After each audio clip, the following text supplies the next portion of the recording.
Assalamualaikum warahmatullahi wabarakatuh. Shalom, Om Swastiastu, Namo Buddhaya, salam kebajikan, salam sejahtera untuk kita semua. Pertama-tama, marilah kita panjatkan kehadirat Allah Subhanahu wa Ta'ala, karena sampai saat ini kita masih diberikan kesehatan, kesempatan sehingga kita dapat berkumpul di dunia ini. Alhamdulillah.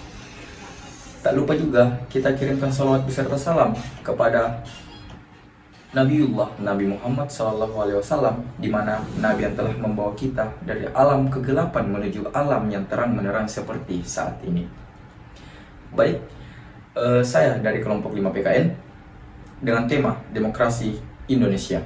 Sebelumnya perkenalkan, nama saya Sulfosan sebagai moderator dan pemateri pertama pada diskusi kali ini.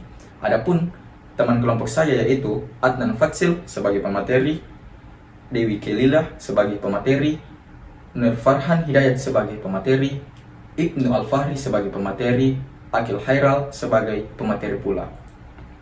Sebelum saya melangkah lebih jauh, demokrasi tentu tidak asing di telinga kita, di mana pada 2 tahun ke depan kita akan melaksanakan demokrasi besar-besaran untuk pemilihan bakal calon kabinet untuk negara ini, di mana mereka akan melanjutkan program pemerintahan yang ada di negeri ini. Baik, langsung saja saya memasuki materi saya, yaitu pengertian demokrasi. Demokrasi berasal dari 2 kata bahasa Yunani, yaitu demos berarti rakyat atau penduduk, dan kratein atau kratos yang artinya kedaulatan dan kekuasaan. Secara umum, demokrasi adalah suatu sistem pemerintahan di mana rakyat diikutsertakan dalam pemerintahan negara, serta sebagai kebijakan dan keputusan tertinggi dalam penyelenggaraan negara dan pemerintahan, serta sebagai pengontrol terhadap pelaksanaannya, baik secara langsung dipilih oleh rakyat maupun melalui lembaga perwakilan. Baik, itulah tadi pemaparan materi yang sempat saya bawakan. Saya lanjutkan kepada teman kelompok saya untuk melanjutkan materi. Assalamualaikum warahmatullahi wabarakatuh. Terima kasih kepada moderator telah memberikan kesempatan kepada saya. Perkenalkan, nama saya Nur Farhan Hidayat. Saya akan melanjutkan materi selanjutnya, yaitu ciri-ciri pemerintahan yang demokratis. Ciri-ciri pemerintahan demokratis terbagi menjadi 10, yaitu 1. Kedaulatan rakyat. Kedaulatan berarti kekuasaan yang tertinggi dalam negara demokrasi. Pemilik kedaulatan rakyat bukan penguasa. 2. Pemerintahan berdasarkan pada persetujuan rakyat. Prinsip ini menghendaki adanya pengawasan rakyat terhadap pemerintah. 3. Pemerintah mayoritas dan perlindungan hak-hak minoritas. Prinsip ini menghendaki adanya keadilan dalam keputusan yang sesuai dengan kehendak rakyat. 4. Jaminan hak-hak asasi manusia. Prinsip ini menghendaki adanya jaminan hak-hak asasi manusia. 5. Pemilu yang bebas dan adil. Prinsip ini menghendaki adanya pergantian pemimpin pemerintah secara damai dan teratur. 6. Persamaan di depan umum.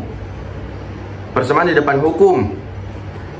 Prinsip ini menghendaki adanya persamaan politik, maksudnya secara hukum setiap warga negara mempunyai kesempatan yang sama untuk berpartisipasi dalam proses pembuatan keputusan politik. 7. Perlindungan hukum. Prinsip ini menghendaki adanya perlindungan hukum warga negara dari tindakan sewenang-wenang oleh negara. 8. Pemerintah dibatasi oleh konstitusi. Prinsip ini menghendaki adanya pembatasan kekuasaan pemerintah melalui hukum. 9. Penghargaan pada keberagaman.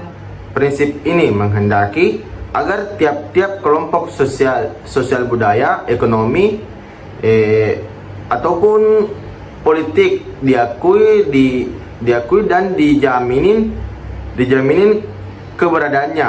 10. Penghargaan terhadap nilai-nilai demokrasi. Prinsip ini menghendaki agar kehidupan negara senantiasa diwarnai oleh toleransi. Sekian materi dari saya berikan materi selanjutnya kepada teman kelompok saya. Terima kasih. Baik, itulah tadi pemaparan materi kedua dari Nur Farhan Hidayat. Selanjutnya dilanjutkan pemateri ketiga atas nama Akil Hairal. Saya persilahkan. Baik, moderator, terima kasih atas kesempatan yang diberikan. Di sini saya akan menjelaskan macam-macam demokrasi. Demokrasi terbagi menjadi 3, yaitu demokrasi ditinjau dari cara penyaluran kehendak, 2. Demokrasi dari titik berat, 3. Demokrasi ditinjau dari prinsip ideologinya. Demokrasi ditinjau dari penyaluran rakyat terbagi menjadi 3. 1. Demokrasi langsung, 2. Demokrasi tidak langsung, 3. Demokrasi perwakilan dengan sistem referendum. Demokrasi 1. Demokrasi langsung. Demokrasi ini dipraktikkan di negara-negara kota pada zaman Yunani kuno. Pada masa itu, rakyat menyampaikan aspirasi pandangannya secara langsung. 2. Demokrasi tidak langsung. Demokrasi ini menyalurkan kehendaknya, rakyat memilih wakil-wakil mereka untuk duduk dalam parlemen. 3. Demokrasi perwakilan dengan sistem referendum. Dalam sistem demokrasi ini, rakyat memilih para wakil mereka untuk duduk di parlemen, tetapi dikontrol oleh pengaruh rakyat dengan sistem referendum.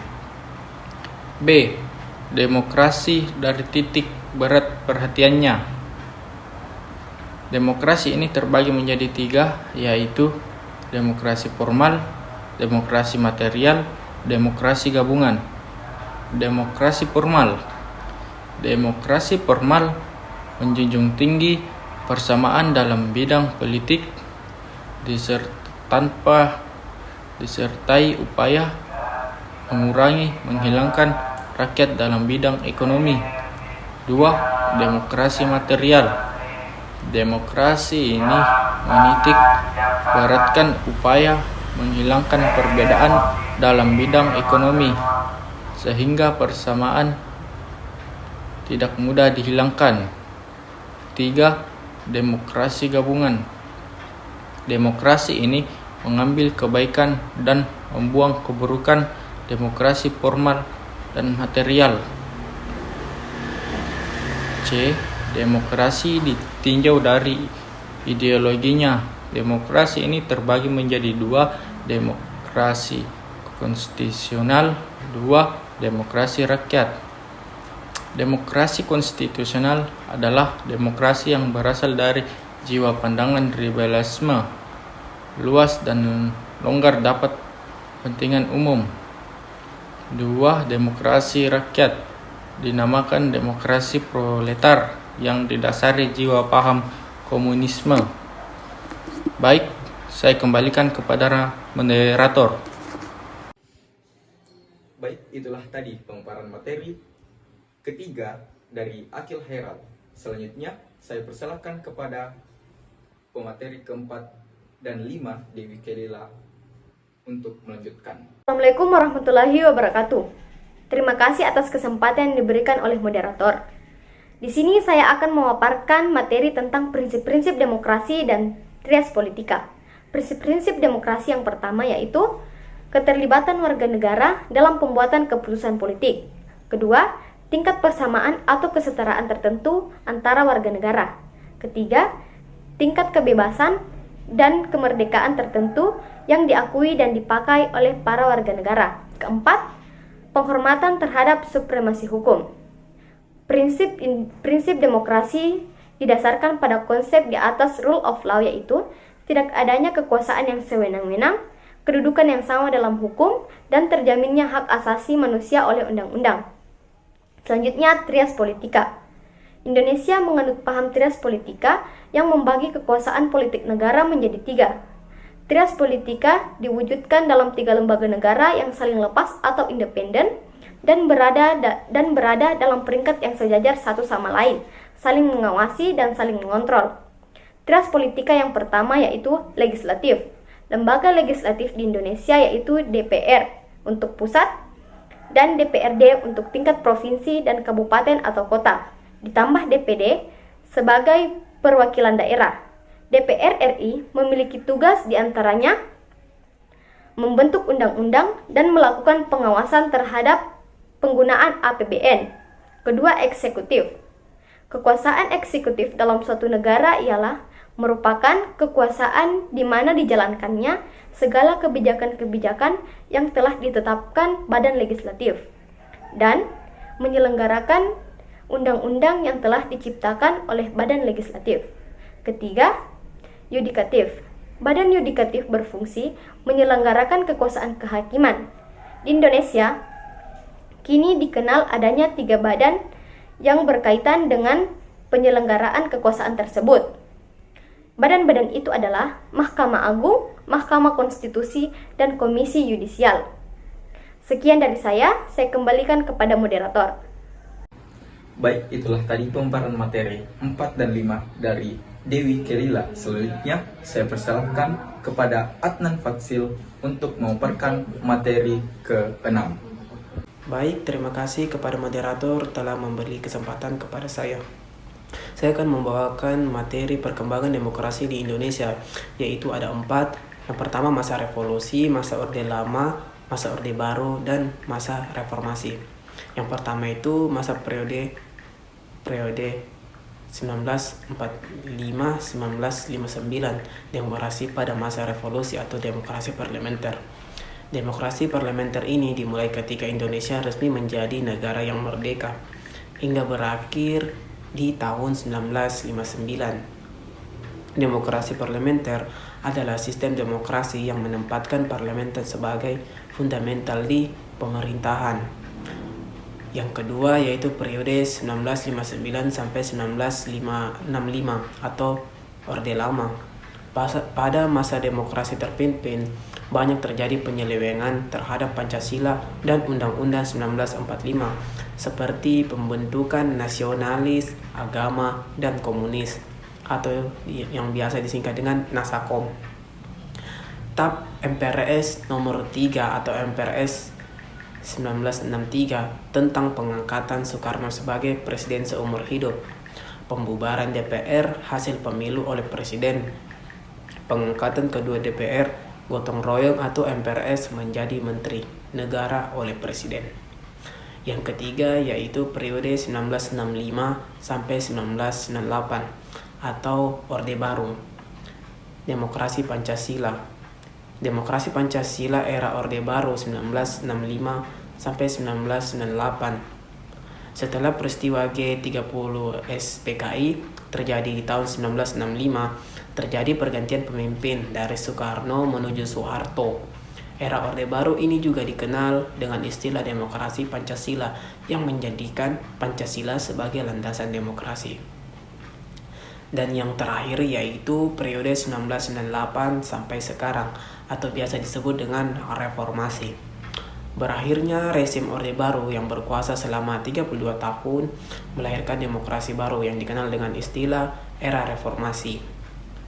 Era reformasi adalah fase demokrasi yang kembali ke prinsip dasar demokrasi, seperti yang pertama yaitu adanya pemilu secara langsung, kebebasan pers, desentralisasi, hak-hak dasar warga negara lebih terjamin, dan yang terakhir yaitu rekrutmen politik yang inklusif. Baik, terima kasih. Saya kembalikan kepada moderator. Baik, itulah tadi pemaparan materi dari Adnan Fatsil. Selanjutnya, pemateri terakhir Ibnu Al-Fahri. Saya persilahkan. Bismillahirrahmanirrahim. Assalamualaikum warahmatullahi wabarakatuh.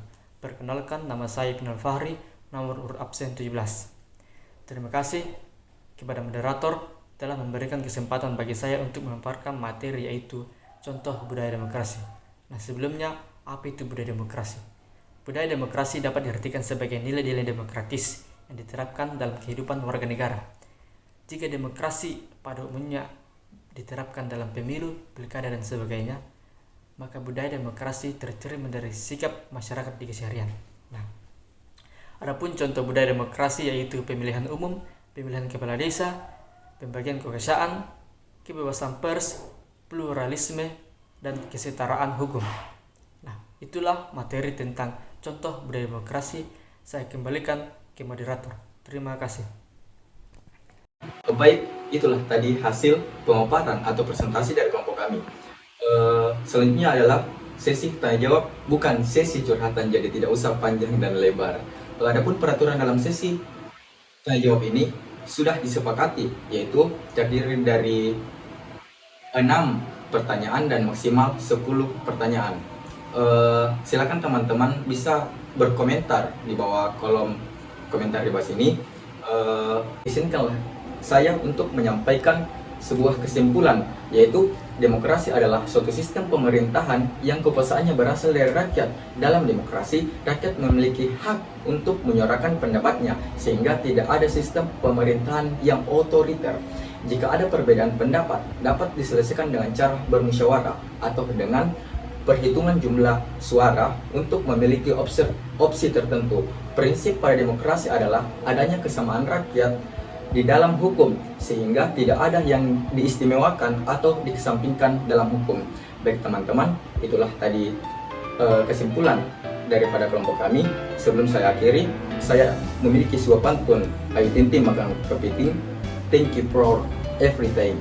Semua, assalamualaikum warahmatullahi wabarakatuh.